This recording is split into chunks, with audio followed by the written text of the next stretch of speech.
सरोकार। नमस्कार, आप देख रहे हैं प्राइम टीवी और मैं हूं आपके साथ नंदिनी यादव। स्वागत है आप सबका शहर शहर खबर खबर में। भारत अगले हफ्ते G20 देशों के शिखर सम्मेलन की मेजबानी कर रहा है, जिसमें अमेरिकी राष्ट्रपति जो बाइडेन, ब्रिटेन के राष्ट्रपति ऋषि सुनक, सऊदी अरब के क्राउन प्रिंस मोहम्मद बिन सलमान समेत दुनिया के तमाम बड़े राष्ट्राध्यक्ष शामिल होंगे। G20 को लेकर पूरी दुनिया की नजर इस वक्त भारत पर है और देश में मेहमानों की मेजबानी के लिए बड़े स्तर पर तैयारी चल रही है। मेहमानों के ठहरने के लिए ही खास इंतजाम नहीं किए गए, बल्कि उनकी आवभगत के लिए भी खास तैयारी की गई है। मेन्यू में देश के अलग अलग तरह के व्यंजनों को रखा गया है। उनके लिए बाजरे से खास मिठाइयां भी तैयार की गई हैं। G20 के लिए कई देशों के प्रमुख भारत आ रहे हैं, जो 8 से 10 सितंबर तक भारत में रहेंगे। ऐसे में इन मेहमानों की मेजबानी के लिए भारत कोई कमी नहीं छोड़ना चाहता।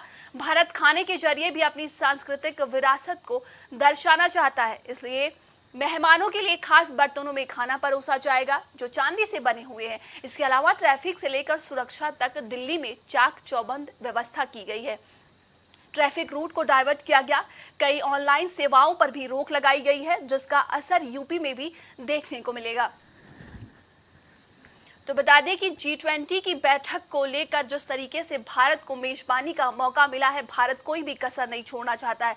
लगातार तैयारियों में भारत जुटा हुआ है और अलग अलग देशों के राष्ट्रपति भारत में आने वाले हैं। उनके आवागमन के लिए तमाम तरह की तैयारियां की जा रही हैं। दिल्ली से लेकर वाराणसी तक, चाहे वो देश के अलग अलग कोने हिस्सों से अपने भारत को दर्शाने का मौका दिया जाना चाहता है। भारत अपने संस्कृति के जरिए, अपने विरासत के जरिए लोगों को एक अलग पहचान दिखाना चाहता है। तो तमाम तरह की तैयारियां में भारत जो है लगा हुआ है।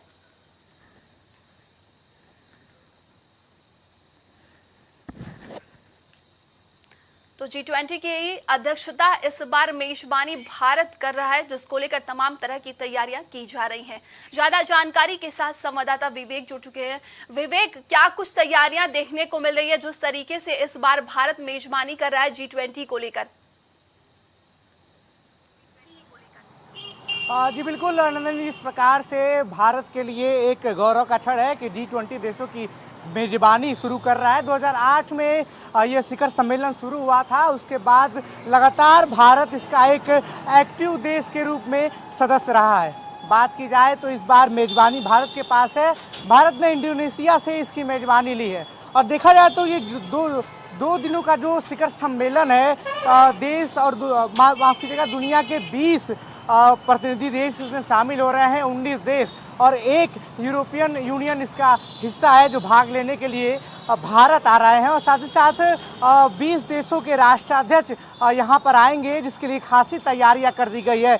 दिल्ली में यातायात का रूट डाइवर्जन से लेके तमाम सुरक्षा व्यवस्था के पुख्ता इंतजाम किए हैं कि कोई भी परिंदा बिना अनुमति के पर न मार पाए। जब इस प्रकार के आयोजन किसी देश में होते हैं तो देश की जांच एजेंसी से लेके तमाम ऐसे जो बात की जाए तो सरकारी एजेंसियां हैं जो सुरक्षा व्यवस्था की पुख्ता इंतजाम करती हैं, वो काफ़ी दिनों से अपनी तैयारियां करते हैं और एक एक अपडेट जो है वो गृह मंत्रालय के साथ शेयर करते हैं। ऐसे में भारत जब G20 देशों की मेजबानी कर रहा है, जिसमें 19 देश और एक यूरोपियन यूनियन में शामिल हो रहे हैं, तमाम पुख्ता व्यवस्थाओं के साथ चीज़ें जो हैं वो हो रही हैं। दिल्ली के प्रगति मैदान में ये सम्मेलन होना है और ख़ास तौर पर भारत जो है इसको लेकर काफ़ी उत्साहित है। यहाँ की जनता काफ़ी उत्साहित है। G20 के अंतर्गत बात की जाए तो जलवायु परिवर्तन, तमाम ऐसे मुद्दे होते हैं जिन पे G20 के देश वार्ता करते हैं, विचार विमर्श करते हैं। दुनिया की 85% राष्ट्रपति शी जिनपिंग को भी इनवाइट किया गया था, लेकिन वो नहीं आ रहे हैं। जो बाइडेन आने वाले हैं और कौन कौन से ऐसे राष्ट्रपति हैं जो कि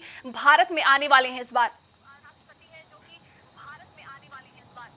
देखिए, अगर बात की जाए तो जिस तरीके से बांग्लादेश की बात करें, इंडोनेशिया की बात करें, दक्षिण अफ्रीका की बात करें, तमाम ऐसे देश हैं जो G20 का हिस्सा हैं, उनके राष्ट्राध्यक्ष इसमें शामिल होने आ रहे हैं। लेकिन चीन और रूस, ये दो देश हैं जिसके राष्ट्राध्यक्ष इस बार इसमें शामिल नहीं हो रहे हैं। बात की जाए तो शी जिनपिंग अपने चीन के अंदरूनी हालातों की वजह से इस बार शामिल नहीं हो रहे हैं। मात्र इस साल 6 दिन ऐसा समय होगा जो वो देश के बाहर रहेंगे और जिस तरीके से चीन की अर्थव्यवस्था रियल इस्टेट के नाते जो है वो नीचे गिरी है, तमाम ऐसे आंतरिक संघर्ष भी हैं जिनको देखते हुए चीन के राष्ट्रपति यहाँ पे नहीं आ पा रहे हैं और चीन के प्रधानमंत्री उनकी जगह डेलीगेशन का प्रतिनिधित्व करेंगे। खासतौर पे रसिया की बात करें तो पुतिन भी इसमें शामिल नहीं होंगे, उनके अलावा उनके विदेश मंत्री इसमें हिस्सा लेंगे और जिस तरीके अंतर्राष्ट्रीय आईसीसी यानी अपराध न्यायालय ने उनके खिलाफ आरोप तय किया है यूक्रेन युद्ध को लेकर, तो ये रीजन है कि पुतिन भी इसमें शामिल नहीं होंगे क्योंकि खतरा बना हुआ है कि जिस तरीके से वो अपनी देश की सीमा को पार करके जैसे ही बाहर आएंगे उनको गिरफ्तार कर लिया जाएगा। तो ये दो मुख्य जो रीजन है, जो G20 के मेंबर्स हैं उनके राष्ट्राध्यक्ष यहाँ पे नहीं आ रहे हैं। बाकी अगर बात की जाए तो कहा जा रहा है कि दिल्ली को पूरी तरीके से बंद कर दिया गया है G20 की तैयारियों को लेकर, तो कितनी सच्चाई है? आखिर जो आम जनता है उन्हें तो काफी दिक्कतों का सामना भी करना पड़ेगा।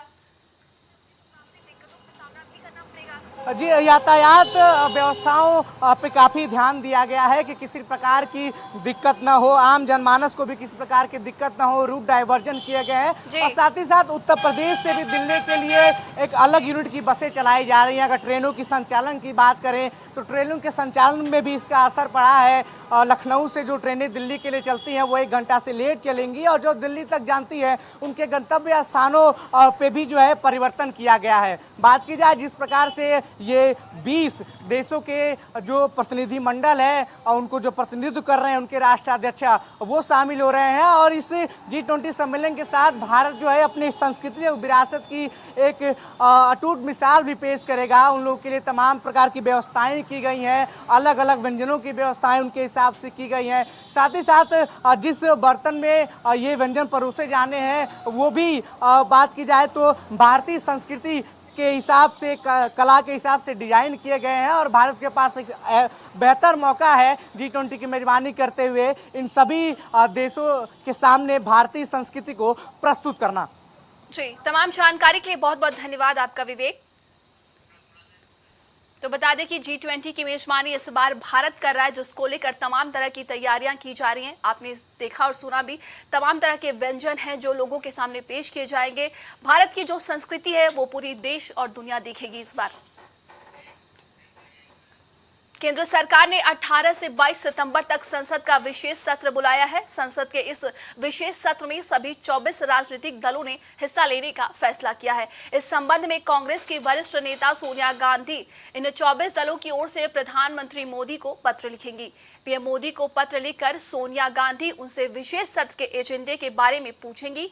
वहीं आज यह पत्र पीएम मोदी को भेजेंगी। केंद्र की मोदी सरकार ने संसद का विशेष सत्र बुलाया है। यह सत्र 18 से 22 सितंबर तक चलेगा। बताया जा रहा है कि इसमें 5 बैठकें होंगी। ये 17वीं लोकसभा और 13वां सत्र और राज्यसभा का 261वां सत्र होगा। अमृतकाल के बीच संसद के विशेष सत्र में सार्थक चर्चा और बहस की उम्मीद है। ज्यादा जानकारी के साथ संवाददाता विभांशु जुड़ चुके हैं। विभांशु, आज सोनिया गांधी पीएम मोदी को पत्र लिखकर पूछेंगे कि जिस तरीके से विशेष सत्र बुलाया गया है उसका आखिर एजेंडा क्या है?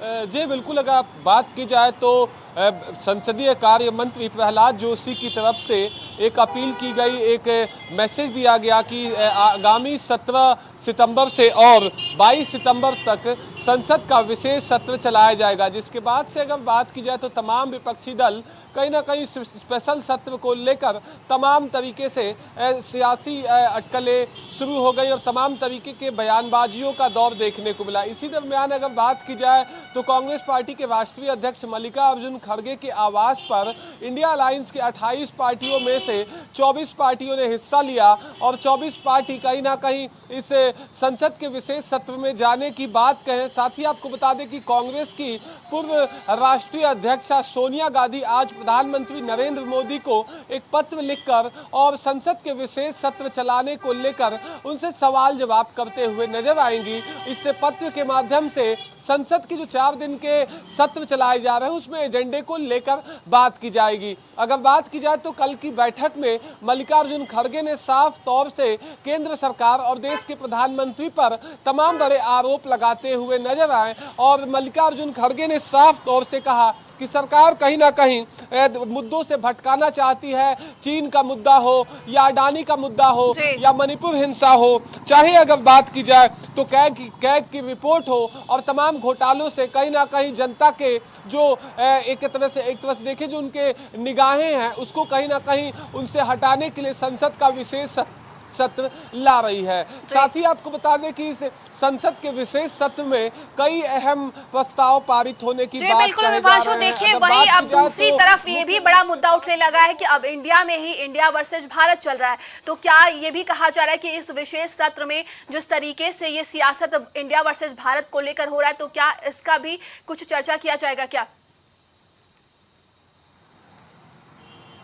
जी बिल्कुल, अगर बात की जाए तो 5 अहम विधेयकों पर कहीं ना कहीं चर्चा हो सकती है। अगर बात की जाए तो यूनिफॉर्म सिविल कोड या महिला आरक्षण की बात करें या बात करें वन नेशन वन इलेक्शन की या बात करें तो भारत नाम से जो अगर देखें तो हाल फिलहाल में तमाम इन्विटेशंस में हमें कहीं ना कहीं देखने को मिल रहा है कि गवर्नमेंट ऑफ इंडिया की जगह गवर्नमेंट ऑफ भारत, जिसमें आपने देखा कि G20 के आमंत्रण में राष्ट्रपति के द्वारा जो निमंत्रण भेजा गया उसमें गवर्नमेंट ऑफ इंडिया की जगह गवर्नमेंट ऑफ भारत लिखा हुआ है। तो माना जा रहा है कि इस मुद्दे पर भी कहीं ना कहीं कुछ अहम विधेयक केंद्र सरकार पेश कर सकती है। साथ ही आपको बता दें कि सरकार की तरफ से तमाम विधेयकों को पेश जहां एक तरफ करने की चर्चाएं हैं तो वहीं विपक्ष भी पूरी एकजुटता के साथ सरकार को इस विशेष सत्र में घेरने की तैयारी को लेकर रणनीति बना रही है। अब देखने वाली बात यह होगी कि इस सत्र में सरकार की तरफ से किन अहम विधेयकों को पेश किया जाता है। चर्चाएं 5 विधेयक को है, 5 विधेयक को लेकर है, मगर विपक्ष पूरी तरह से एकजुटता के साथ सरकार को घेरने का हर एक रोड मैप तैयार कर रही है। अब देखने वाली बात यह भी होगी कि आज सोनिया गांधी के द्वारा जो पत्र देश के प्रधानमंत्री को लिखा जाएगा उसका जवाब आता है या नहीं। जी विभाषु, देखिए जिस तरीके से विपक्ष ने कल मीटिंग की थी तो क्या लगता है इस बार सत्र को घेरने के लिए कौन कौन से प्रमुख एजेंडे उनकी तरफ से रखे जाएंगे या बनाए जाएंगे और क्या कुछ रणनीति बनाई गई है?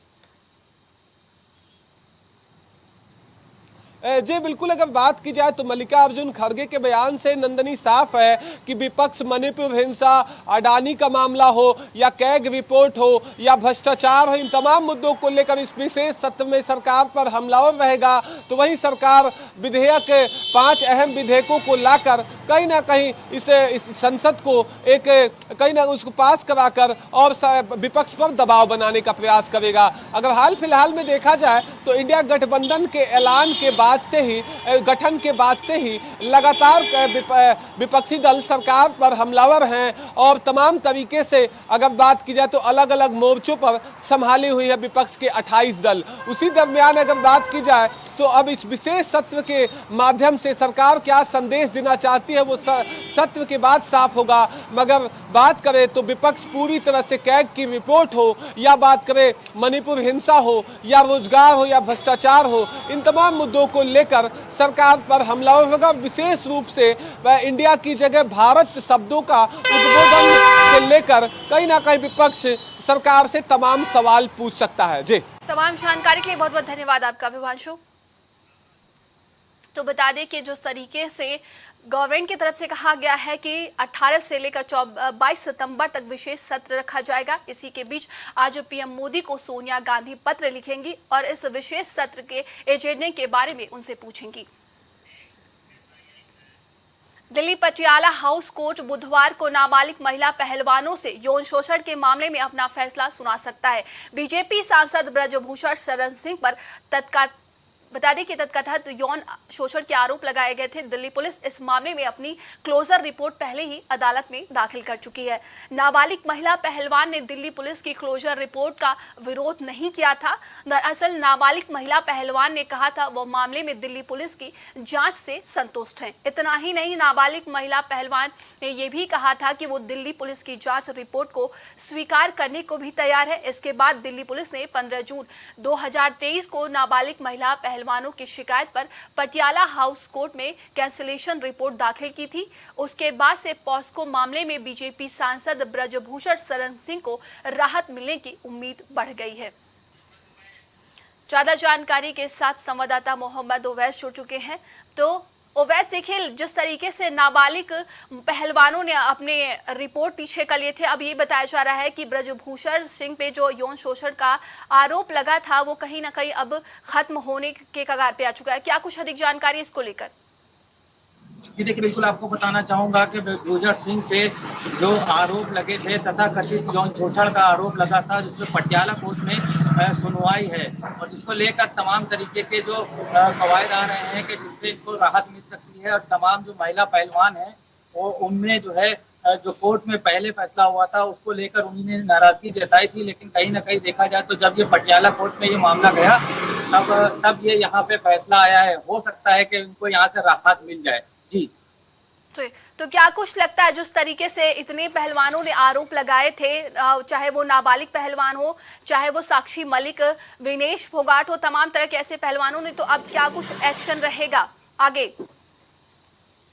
जी देखिए, बिल्कुल तमाम तरीके से विरोध भी प्रदर्शन भी हुआ था और तमाम तरीके से जो है इसमें विरोध भी किया गया था। उसी को लेकर पटियाला कोर्ट में ये फैसला सुनाया जा सकता है और उससे साफ तौर पे ये जाहिर होता है कि जो महिला पहलवान ने जो है जो नाराजगी जताई थी मामला कोर्ट में पहुंचने के बाद इसमें जो इनके ऊपर यौन शोषण का जो आरोप लगा था, तो तमाम तरीके से इस पे जो है गहन अध्ययन करने के बाद जो कोर्ट अब फैसला सुनाने की कगार पे पहुंच गया है और ये कोर्ट अब फैसला सुनाएगा। अब देखना ये होगा कि क्या फैसला पटियाला हाउस कोर्ट में आता है और क्या महिला पहलवानों को जो है इसमें न्याय मिलता है या फिर ये इनके जो ब्रजभूषण सिंह के ऊपर जो आरोप लगे हैं इससे ये बरी हो जाते हैं। ये बड़ा सवाल है, बना हुआ है। जिस तरीके से बताया जा रहा है कि कोर्ट फैसला करेगा कि पॉक्सो केस चलेगा या नहीं चलेगा, लेकिन अगर उनके पक्ष में फैसला आता है तो महिला पहलवानों का क्या कुछ आगे का एक्शन रहे? जी देखिए, बिल्कुल आपको बता दें, महिला पहलवानों का जो एक्शन की बात है ये कोर्ट का फैसला आने के बाद ही तय होगा। महिला पहलवान अभी इस बात की कवायद लगाए हैं कि फैसला उनके हक में आएगा, लेकिन अगर कहीं ना कहीं देखा जाए तो कोर्ट ने अभी फैसला नहीं सुनाया है। जब फैसला इस बात आएगा तो ये बात तय होगी कि महिला पहलवान का आगे जो कदम है वो क्या होगा। फिलहाल अभी इस बात पे जो है नजर बनाए हुए हैं सभी लोग, महिला पहलवान हो या ब्रजभूषण सिंह हो, तमाम तरीके के जो लोग हैं और जो पार्टी के नेता हैं वो तमाम तरीके से इस बात पे नजर बनाए हुए हैं कि कोर्ट का फैसला क्या होता है। तो कहीं ना कहीं देखा जाए तो अगर कोर्ट का फैसला ब्रजभूषण सिंह के फेवर में आता है तो महिला पहलवान आगे इस बात का कदम उठा सकती हैं, क्योंकि उनको अपनी मांगे जो हैं वो लेकर तमाम तरीके के न्याय की गुहार लगा सकती हैं। लेकिन अगर फैसला ब्रजभूषण सिंह के पक्ष में आता है कोर्ट का फैसला, तो फिर इस बात को आगे तय होगा कि क्या अब महिला पहलवान आगे कहां जाती हैं, कहां गुहार लगाती हैं, क्या करती हैं। ये सब अब सवालों के घेरे में। फिलहाल अभी जो महिला पहलवान हैं वो अभी फैसले के इंतजार में हैं और ब्रजभूषण सिंह के पर जो आरोप लगे हैं, ब्रजभूषण सिंह और तमाम जो नेता हैं वो भी इस बात के फैसले के इंतजार में हैं कि क्या कुछ फैसला आएगा। लेकिन अगर महिला पहलवानों की अगर हम बात करें तो कहीं ना कहीं महिला पहलवानों में नाराजगी जरूर दिखेगी, क्योंकि अगर महिला पहलवानों के पक्ष में फैसला नहीं आया तो ये इस बात से नाराजगी दिखेगी, क्योंकि उन लोगों का साफ तौर पे इन लोगों का जो कहना था कि मेरे साथ न्याय हो, और न्याय अगर नहीं हुआ तो हो सकता है कि जो महिला पहलवान है वो ब्रजभूषण के विरोध में फिर से उतर जाएं। जी, तमाम जानकारी के लिए बहुत बहुत धन्यवाद आपका ओवैस।